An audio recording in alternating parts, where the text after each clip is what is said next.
ఇప్పుడు మన ఈ వీడియోలో అహోబిలం అనే పేరు ఎలా వచ్చిందో తెలుసుకుందాం. భగవంతుడు తన ఉగ్రమైన మరియు ప్రకాశవంతమైన రూపంలో స్తంభం నుండి బయటికి వచ్చినప్పుడు దేవతలందరూ అహోబలం అంటే ఎంత గొప్ప శక్తి అని నినాదాలు చేశారు. స్థల పురాణం ఈ అద్భుతమైన కాలక్షేపాన్ని శ్రీమద్ భాగవతంలోని 7వ స్కంధంలో ప్రస్తావించబడిన నరసింహ లీలలకు అదనపు గమనికగా చెబుతుంది. అహో వీర్యం, అహో శౌర్యం, అహో బహుపరాక్రమ, నారసింహం పరమదైవం, అహోబిలం, అహో బలం. ప్రహ్లాదుడి విజ్ఞప్తి మేరకు నరసింహుడు గరుడాచల శిఖరంపై అహోబిలం వద్ద నివసిస్తున్నాడని కూడా ఇది తెలియజేస్తుంది. ఈ ప్రదేశం హిరణ్యకశిపుడు మరియు అతని సైన్యం రక్తంతో కలుషితమైనందున దానిని శుభ్రం చేయటానికి భగవంతుడు మందాకిని నదిని ప్రార్థించాడు. ఆ నది జన్మకు కారణమయ్యే మురికిని అంటే పాపాలను శుభ్రపరిచినందుకు ఆమెను భవనాశిని నదిగా పిలిచారు.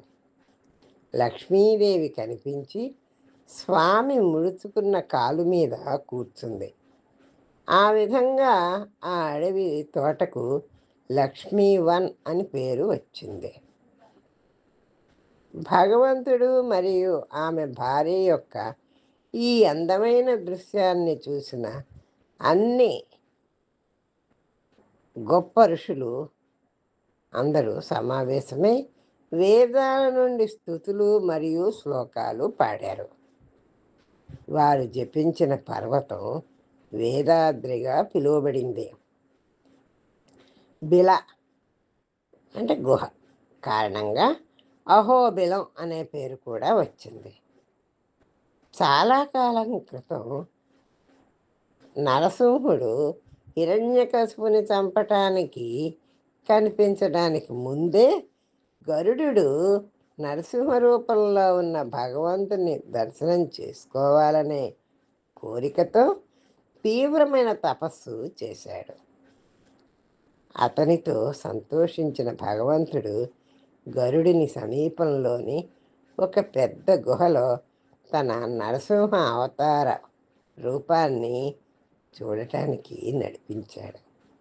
గరుడు ముందుకు సాగి ఆ గుహలో ఈ అందమైన రూపాన్ని చూడడానికి అనుగ్రహించబడ్డాడు. అందుకే ఈ ప్రాంతానికి అందమైన గుహస్థలం అహోబిలం అనే పేరు కూడా వచ్చింది. అహోబల ప్రభువుపై ప్రసిద్ధ స్తుతులు పాటలు మనందరికీ తెలిసినవే. నరసింహ పంచామృతం ఈ 5 శ్లోకాలని రామచంద్రుడు ఇక్కడికి వచ్చినప్పుడు పాడాడు. అంగన్నాళం గొప్ప తిరుమంగై ఆళ్వార్ పాడారు. శ్రీ లక్ష్మీ నరసింహ పంచరత్న స్తోత్రం మరియు కరావలంబ స్తోత్రం ఆదిశంకరాచార్య ఇక్కడికి వచ్చినప్పుడు స్వరపరిచిన 2 ప్రసిద్ధ శ్లోకాలు. రామానుజాచార్య, వేదాంత దేశిక, అన్నమాచార్య వంటి అనేక మంది గొప్ప భక్తులు కూడా ఇక్కడ సేవ చేశారు. మరియు వారిలో చాలామంది నరసింహస్వామి పాదాల వద్ద అందమైన ప్రార్థనలు పాటలను కూడా రచించారు. శ్రీ రామానుజాచార్య 11వ శతాబ్దంలో ఈ ఆలయాన్ని సందర్శించారు. AD Vedanta Desika 1268 to 1379 AD తన మత పర్యటనలో ఉన్నప్పుడు అహోబిలాన్ని సందర్శించారు. తర్వాత పశ్చిమ చాళుక్యుల రాజు విక్రమాదిత్య ఈ ఆలయాన్ని ప్రధాన దేవతను పూజించాడని చెప్తారు. అదండి అహోబిలం అనే పేరు ఎందుకు వచ్చినది, ఎలా అని తెలియజేయటమైంది.